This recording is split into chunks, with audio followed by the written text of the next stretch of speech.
Conversa de bastidor, com Bernardo Melo Franco.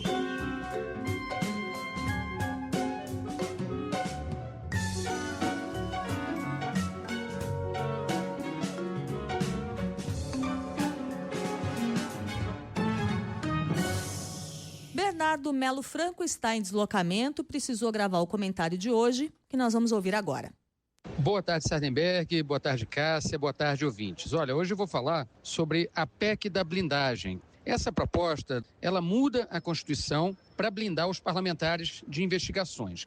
E isso significa restaurar um estado de coisas que tinha sido extinto em 2001, porque naquela época os deputados e os senadores só podiam ser processados com o aval da Câmara ou do Senado. E na prática isso significava que ninguém era processado, bastava você ter um broche de parlamentar na lapela, você podia cometer crime e não ia pagar por ele. O texto que está sendo discutido na Câmara dos Deputados ainda está muito obscuro. Ninguém sabe exatamente qual é a redação que ia para voto. Mas um dos pontos que já está claro e que chegou a ser divulgado nessa manhã pela Mônica Bergamo, na Folha de São Paulo, é a ideia de que os parlamentares só poderiam ser condenados criminalmente com os votos de 2/3 do Supremo. Então, veja só, um cidadão comum, ele é processado na Suprema Corte, se tiver maioria simples, quer dizer, mais de metade dos ministros, ele é condenado. Para um parlamentar, a regra ia ser diferente, ia precisar de 2/3.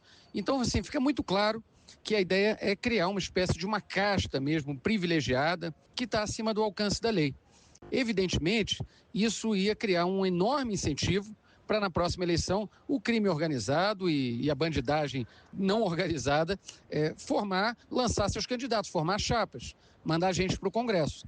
Porque se, afinal, você pode chegar num lugar onde a lei não vale para você, onde você está protegido do alcance da justiça, é muito melhor ter um mandato do que não ter. Enfim, os defensores dessa proposta, eles vinham dizendo que a regra de precisar de autorização da Câmara, do Senado para processar, é uma regra que estava na Constituição de 88 e depois foi abolida. Portanto, ia se voltar àquela que foi a ideia da Constituição. Isso é verdade, mas só em parte. É importante a gente lembrar que a Constituição de 88, ela foi votada, aprovada, logo depois do fim da ditadura militar, num contexto em que o Congresso tinha sido fechado diversas vezes pelo regime autoritário, parlamentares tinham sido cassados. Então, naquele momento, fazia muito sentido reforçar a imunidade parlamentar. O problema dessa história é que, ao longo do tempo, ficou comprovado que a imunidade parlamentar tinha se transformado numa impunidade parlamentar. Então, isso foi mudado em 2001 por pressão da sociedade civil. E agora os parlamentares estão querendo voltar atrás na contramão daquilo que deseja a sociedade, daquilo que mostram todas as pesquisas. Essa articulação, ela junta os bolsonaristas e, ao mesmo tempo, o Centrão.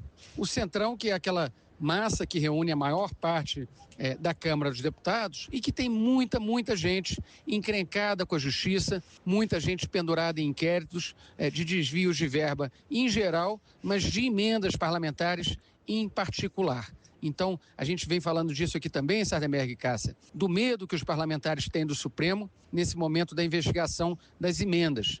E eles querem, com essa PEC, se blindar e impedir eventuais condenações, eventuais prisões aí para frente. Agora, por que essa proposta não foi votada ontem, afinal?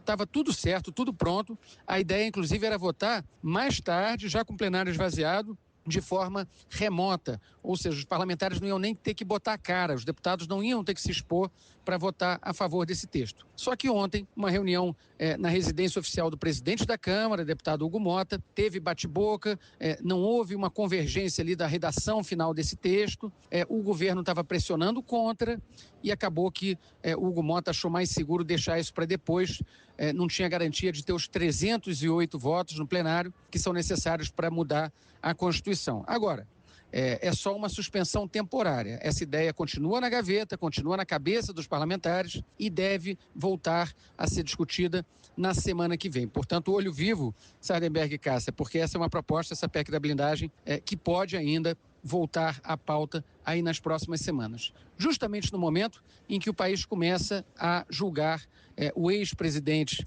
Bolsonaro e vários dos seus aliados pela tentativa de golpe de Estado. Então, veja só, no momento que o Supremo está tocando esse julgamento histórico, os parlamentares tentando retaliar de alguma maneira a Suprema Corte e se empoderar, quer dizer, se blindar do alcance das decisões da Justiça. Um abraço para vocês, um abraço para os ouvintes.